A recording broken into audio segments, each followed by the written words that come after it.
নমস্কার বন্ধুরা, YouTube channel উমার সংসারের আরও একটি নতুন পর্বে আপনাদের স্বাগত জানাই।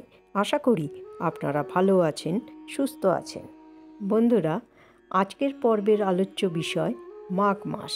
এই পবিত্র মাঘ মাসের মাহাত্ম্য বা গুরুত্ব কী, পুণ্য অর্জনের জন্য এই মাসে কি কি কাজ করা উচিত এবং কি কি কাজ করা উচিত নয়, চলুন জেনে নিই আজকের পর্ব থেকে। হিন্দু ধর্মে মাঘ মাসকে অত্যন্ত পবিত্র মাস হিসেবে মনে করা হয়।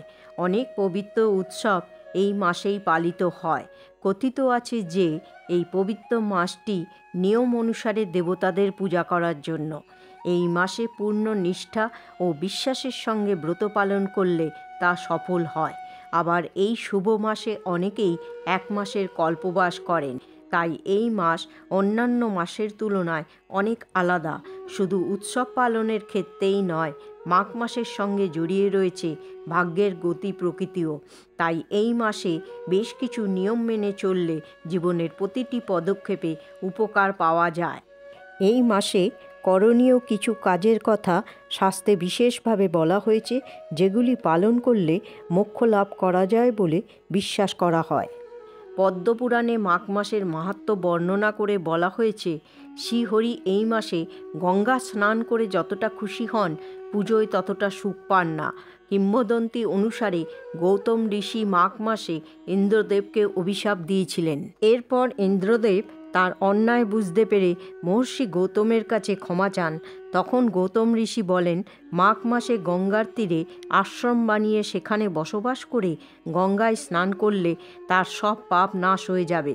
সেই মতোই গোটা মাস দেবরাজ প্রয়াগে গঙ্গার তীরে পাতার কুটির বানিয়ে সেখানে আশ্রমবাসী হয়ে থাকেন এবং গঙ্গা স্নান করে পুণ্য অর্জন করেন। সেই থেকেই এই মাসে কল্পবাস করার প্রথা শুরু হয়। এই পবিত্র মাসে কি কি কাজ করা শুভ? পুরাণে এই মাসটিকে স্নান ও দানের মাস হিসেবে ধরা হয়। এই মাসে শ্রীকৃষ্ণ, মা গঙ্গা ও সূর্যদেবের পূজার বিশেষ গুরুত্ব রয়েছে। বিশ্বাস করা হয় যে এই মাসে যে ব্যক্তি গঙ্গা স্নান করেন তার বর্তমান ও পূর্বজন্মের পাপ ধুয়ে যায়। মনে করা হয় মাঘ মাসে দেবতারা পৃথিবীতে এসে মনুষ্য রূপ ধারণ করে প্রয়াগে স্নান করেন। এই মাসে প্রতিদিন সূর্যদেবকে একটি তামার পাত্রে জল নিয়ে সেই জলে লাল চন্দন, লাল ফুল, কালো তিল এবং গুড় যোগ করে অর্ঘ্য নিবেদন করুন। মাঘ মাসে নিয়মিত শ্রীকৃষ্ণের পূজা করুন। মাঘ মাস শ্রীকৃষ্ণের মাধব রূপের সঙ্গে সম্পর্কিত। এতে প্রতিদিন মধুরাষ্টক পাঠ করলে ঋণ, গ্রহ ও বাস্তুদোষ থেকে মুক্তি পাওয়া যায়। মাঘ মাসে করা দান স্বর্ণ দান করার সমান। মাঘ মাসে গরম বস্ত্র, কম্বল, চাদর দান করা খুব উপকারী। এর ফলে শনিদেবের অশুভ প্রভাব দূর হয়। এই মাসে আপনার বাড়ির দরজায় কোনো দরিদ্র অসহায় ব্যক্তি এলে তাকে খালি হাতে ফেরাবেন না। কিছু না কিছু তাকে দান করার চেষ্টা করুন।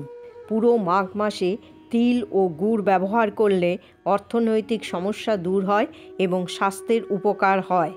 এছাড়াও আপনি তিল ও গুড় দান করতে পারেন। পুজো, স্নান, দান এবং তিল ভোজন করলে সংসারে সুখ আসে। মাঘ মাসে প্রতিদিন তুলসী দেবীর পূজা করুন। এছাড়া সকাল সন্ধ্যা তুলসী দেবীর কাছে ঘিয়ের প্রদীপও জ্বালুন। মনে করা হয় এমন কাজ করলে ঘরে ইতিবাচক শক্তির প্রবেশ ঘটে। এছাড়াও অর্থনৈতিক অবস্থাও বেশ মজবুত হয়। মাঘ মাসে ভগবান বিষ্ণুর পূজা ছাড়াও মহাদেবের পূজারও অপরিসীম গুরুত্ব রয়েছে।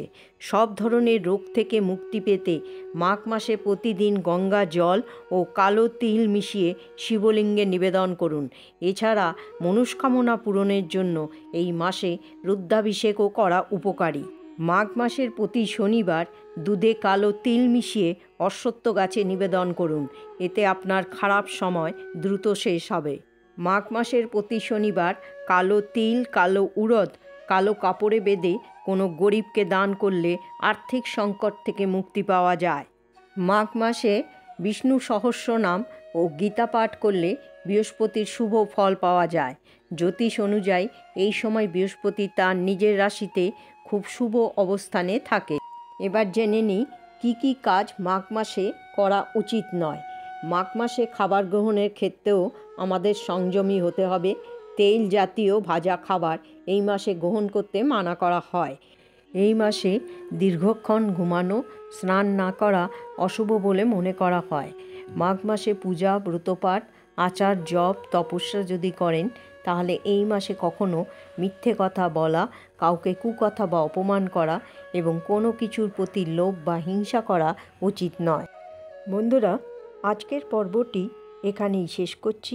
আশা করি পর্বটি আপনাদের ভালো লেগেছে। যদি ভালো লাগে তবে অবশ্যই লাইক, শেয়ার এবং সাবস্ক্রাইব করবেন। পরবর্তী পর্বে আবার একটি নতুন বিষয় নিয়ে আপনাদের সঙ্গে কথা হবে। ততক্ষণের জন্য জয় শ্রীকৃষ্ণ। রাধে রাধে।